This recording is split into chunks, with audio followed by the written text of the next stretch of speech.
Yo, what's good, peeps? Happy Saturday. Hope all is well, everybody. Welcome to another store of my CD collection. These are CDs that I got over the past 2 weeks and 2 or 3 weeks. But before I start, I just wanted to let you guys know. I know some of you guys have been commenting on some of my older videos, and I apologize if I get to them too late, because you guys know I do respond back. But for some reason my YouTube's acting up. Maybe it's my computer, I don't know. But like I'm not getting the notifications, so like I have to like go retrack back to some of my old videos and stuff like that. So if I don't get to you, my apologies. It's just that YouTube's acting up and shit. So if you guys know how to fix that, let me know in the description box. But without further ado, enough of that. Show you guys the albums that I caught over the past 2 weeks. All right. First song of the video is Doomsday Productions, Northtown vs. Westside Part 2. This was released in 2000. This is a compilation from Doomsday Productions, who are a West Coast gangster rap group from Las Vegas, Nevada, known for their affiliation with Brittle Hung, but they always did their own thing and stuff like that. This is, like I said, is a compilation of their record label, Sin City Records, but it's spelled C-I-N and then City, so they won't get copyright infringement and stuff like that. But yeah, man, this is the second part, you know what I mean? So you guys know about Doomsday Production. You guys kind of would know what to expect with this album right here. I have their first 3 albums, the XV or the 15 album, the Pray For Me album, and the Filthy album. Those albums are hard to come by. Goes for a lot of money. A lot of them are out of print. I'm just glad I bought them in the heyday, like back in the day. I bought them back in like 03. And Filthy, I just recently bought earlier this year when I did that big ass haul earlier this year. But need to get the part 1, but goes for a little bit of money. I've seen it go for like $20-something. I'm very skeptical about doing that, but might just have to bite the bullet and get it just to complete the this discography and stuff like that. But yeah, this is Northtown vs. Westside Part 2, released in 2000. Oh, and with this album, this is a compilation album. So this is just the album that this is showcasing the artists that were affiliated with Doomsday Production at the time. I don't know if they're still with them no more, but it's just to showcase like the talent that they had at the time. All right. Cool rap playing in the background. Shout out to my dude. All right.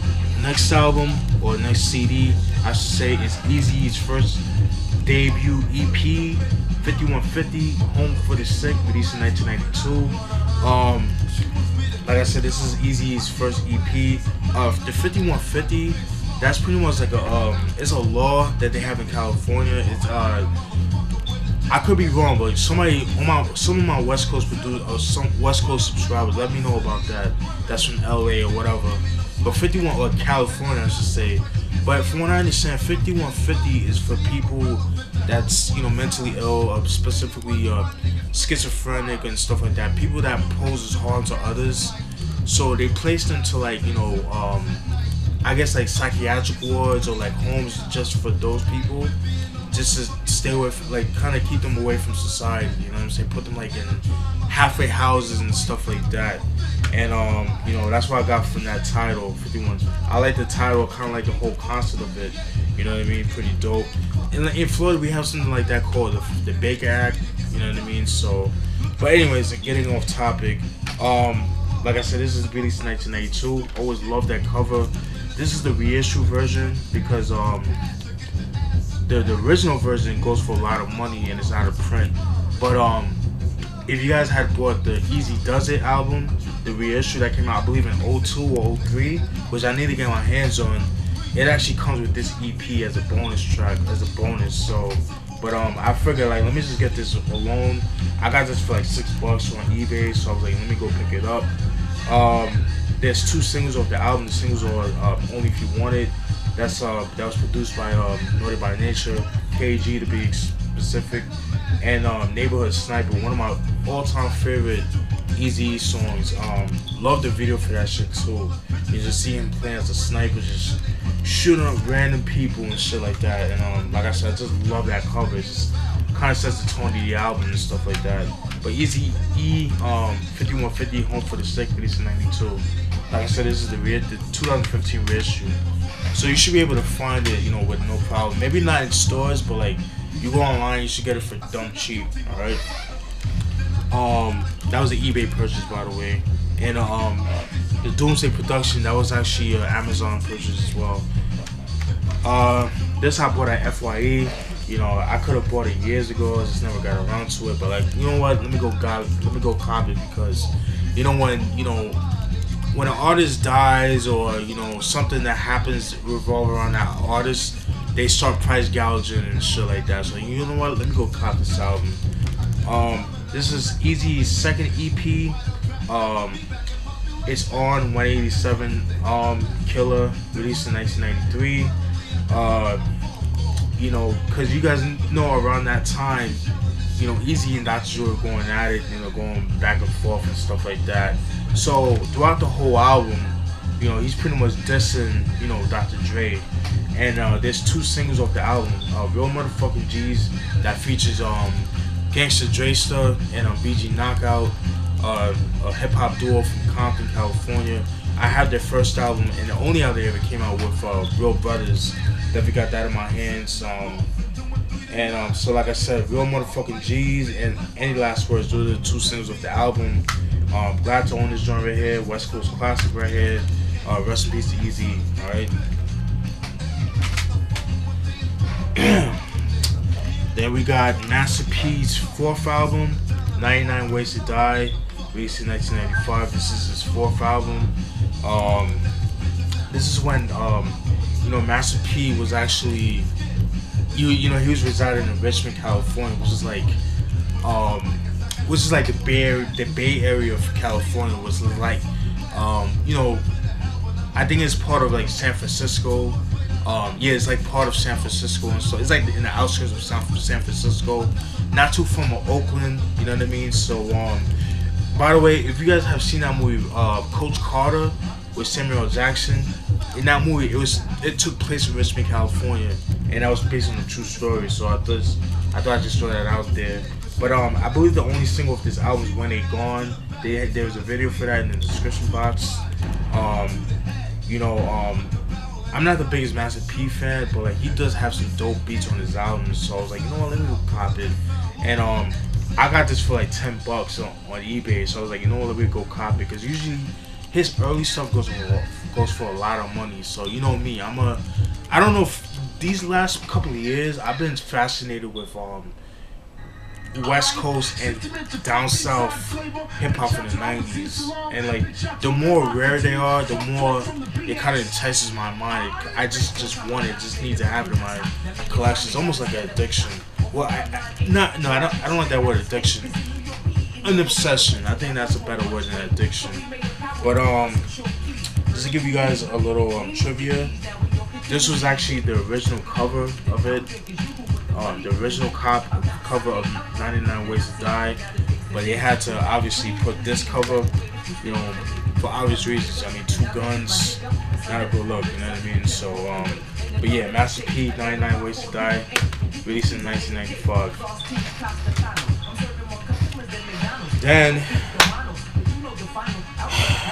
alright, these next couple albums I got from the DJ Paul's website.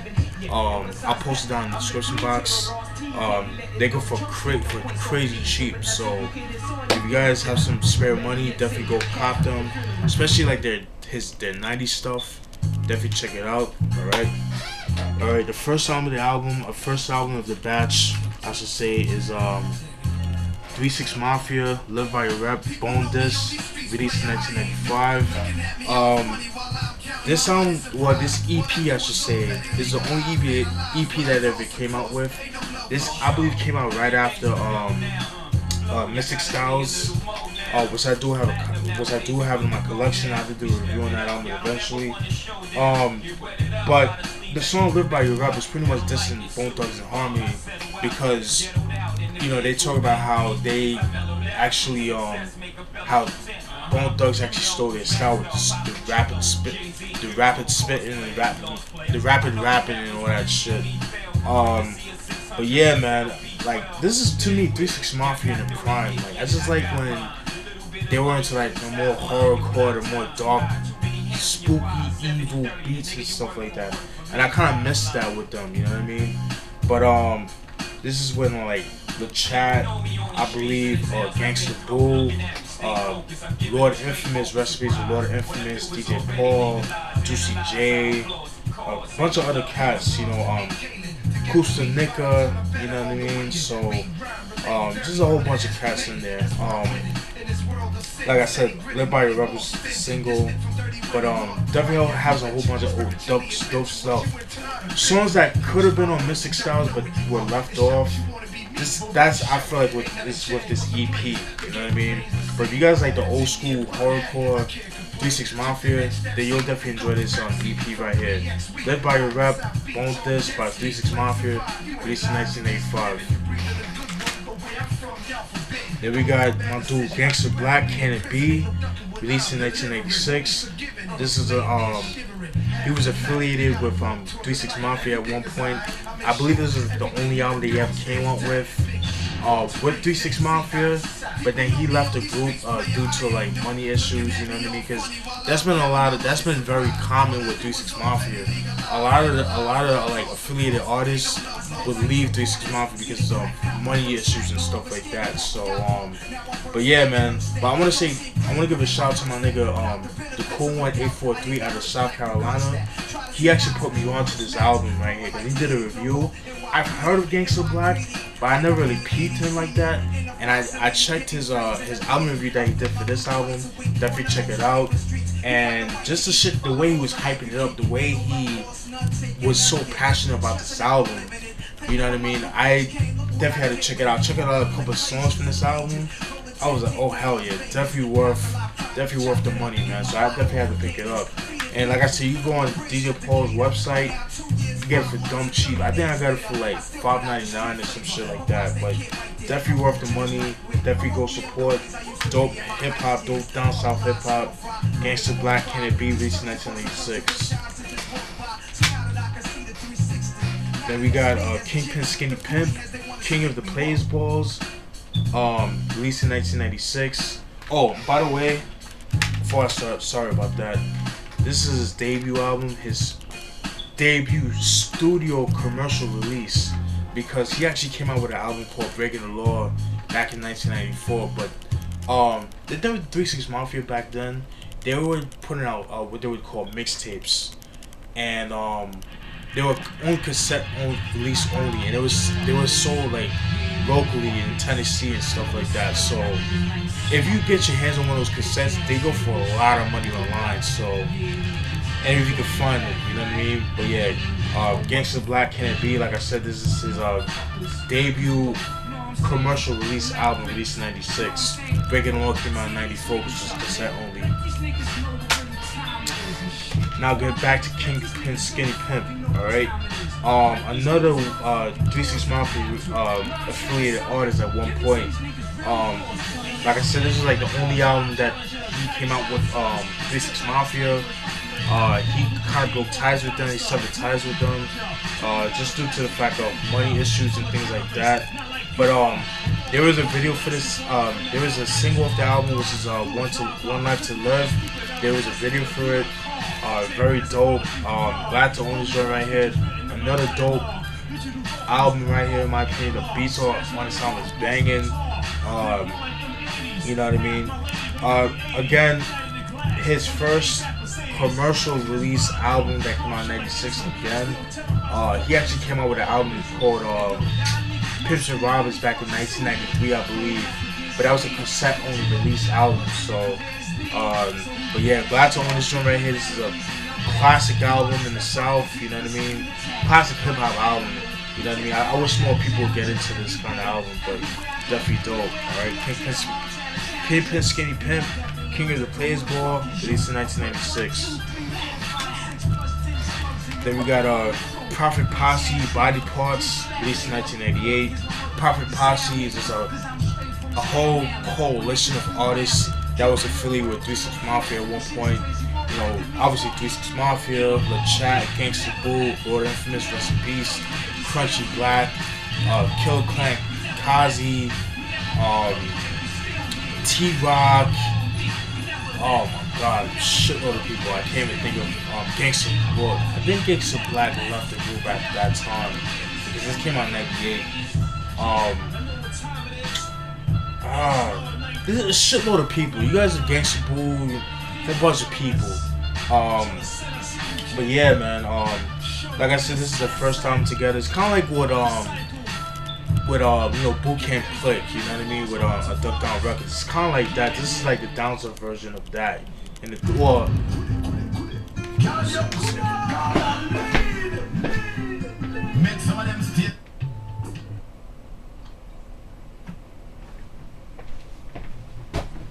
sorry about that. Yeah. So this is like a super group, you know, out of Memphis, Tennessee, and stuff like that. But yeah, Body Parts, I mean, very, very dope. Glad to own this joint right here. I need to get more 3 6 Mafia related albums and stuff like that. But anything from the 90s, I fucks with, you know what I mean? But Body Parts by Prophet Posse, released in 1998. Then we got the Kaze, Kamakazie, Time's Up, released in 1998. This was Killa Clan Kaze, when they were known as Killa Clan Kaze, excuse me, but they were just known as the Kaze. Like I said, Killa Clan Kaze was their original name when they first came out. This was released in 1998. Another 3 6 Mafia related affiliated artist or hip hop group, I should say.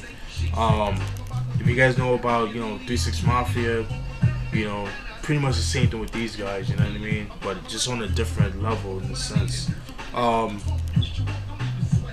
Yeah, pretty much, man. Glad to own it. Definitely will be doing reviews on these albums. Not sure when, but eventually I will. But yeah, the Kamakazie Time's Up, released in 1998.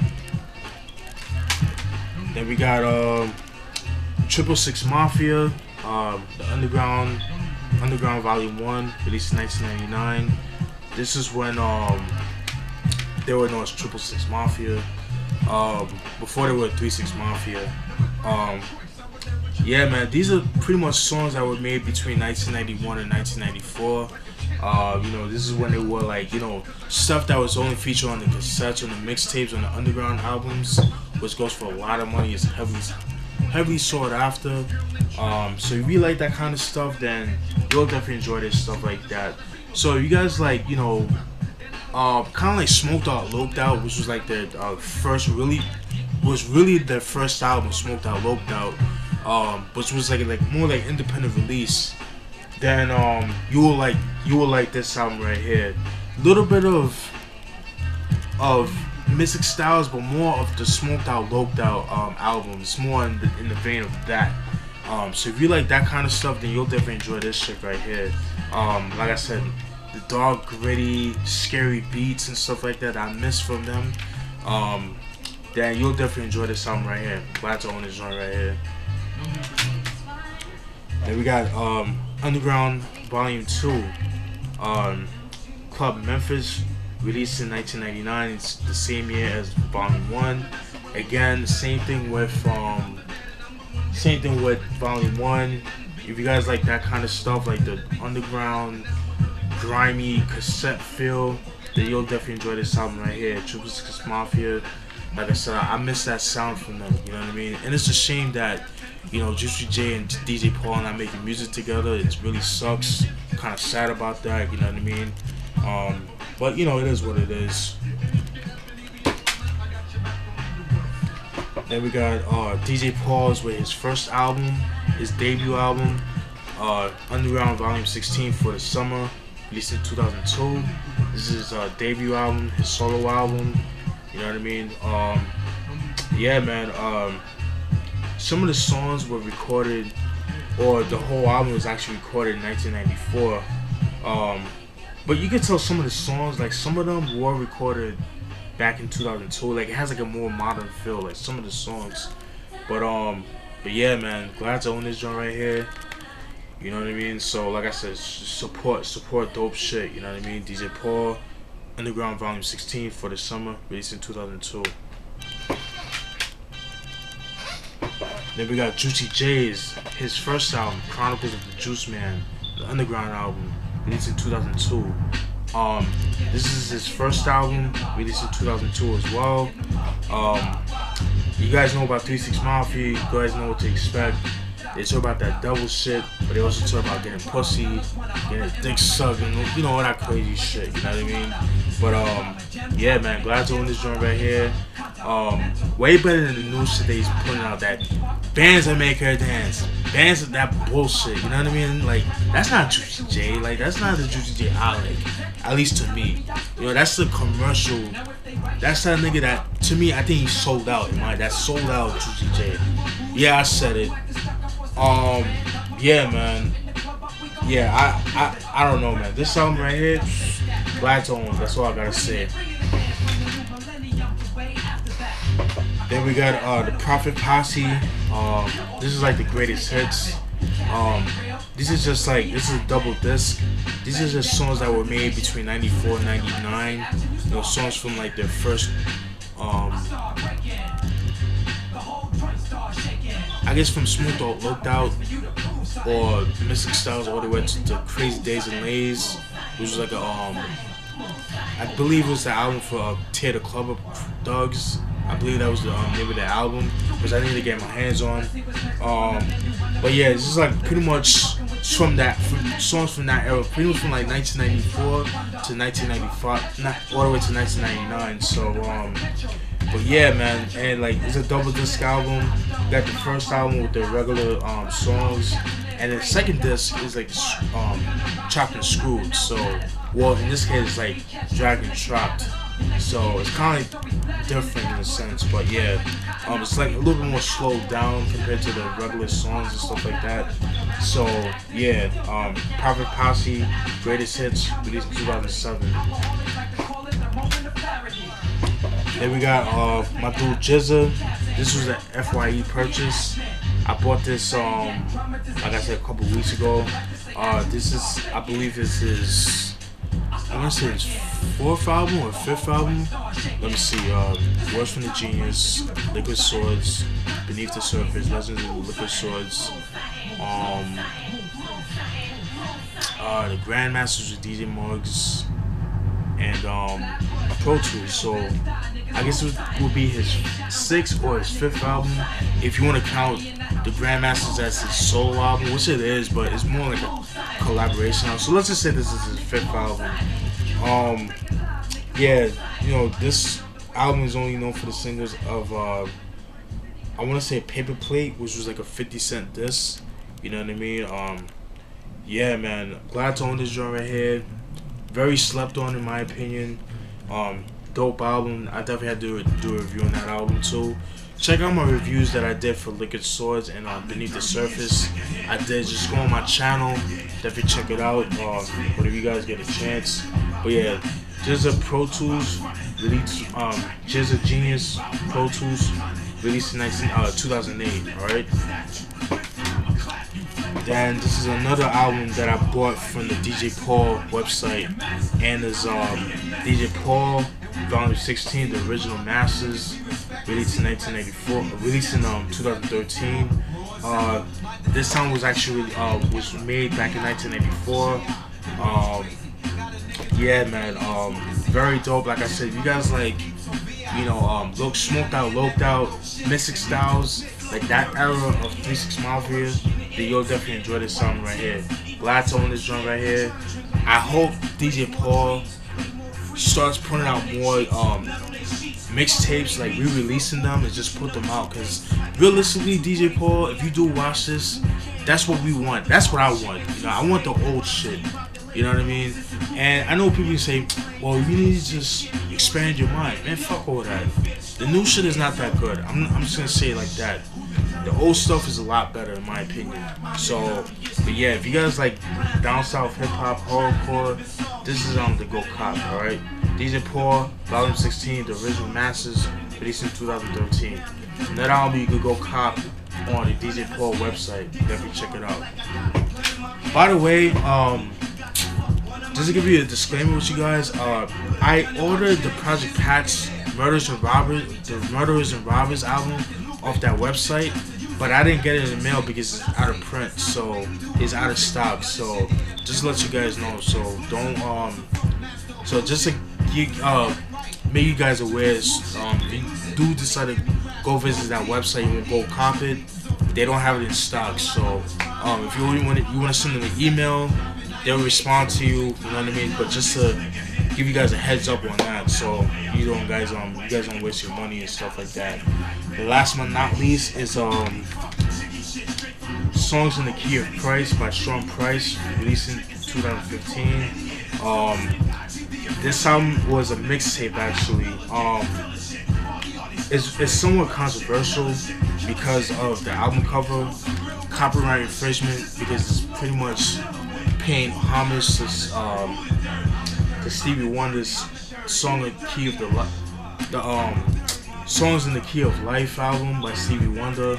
It's pretty much the same color, but in a different color and stuff like that. You got Strong Price's head. Rest in peace to him. But yeah, this is actually pretty dope, man.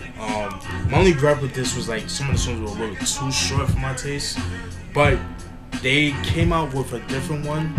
But it doesn't have 30 songs. It doesn't have 30 songs like this one does.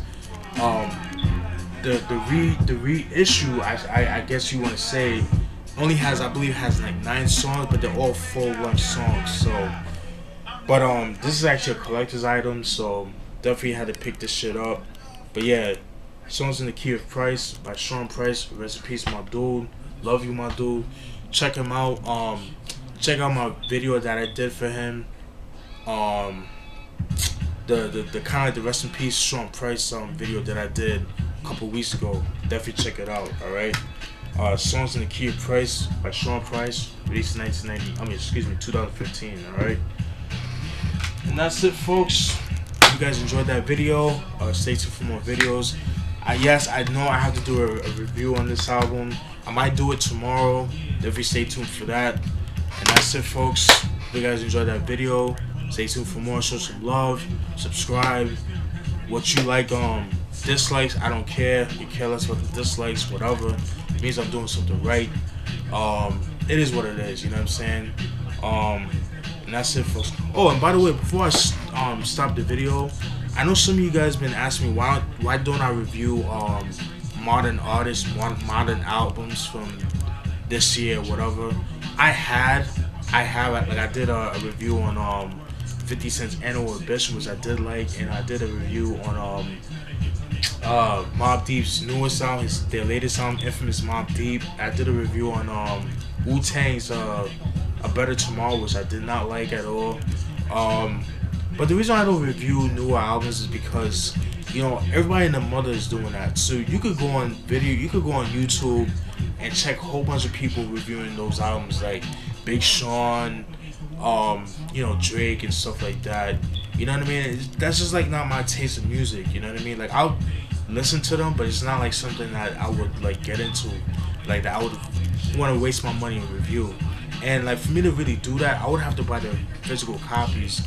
And my thing is, like, I try to get albums that I want to get with my own money, and for artists that I actually like. You know what I mean? Albums that I can't find, that I want to find. And to also put people onto good music, whether it's not from the 80s, 90s, 2000s, the 2010s or whatever. Like pretty much albums that don't get shine, that doesn't get any shine. Like how often are you gonna get an album review from Brand Nubian, or you know what I mean, or Killer Priest? You're not gonna see that too much, not on YouTube. And that's pretty much the reason why. And I feel like people's music taste today sucks because they're very limited, in my opinion. Especially people that I've met in person in real life, that I try to put people onto, you know, certain artists they won't know. And if you do, they're like, oh, it's old school, blah blah blah. But they're not really, like, I don't know, they're not open-minded when it comes to certain things. But it is what it is. It's their loss. And that's pretty much the point of my channel, is to put people onto music.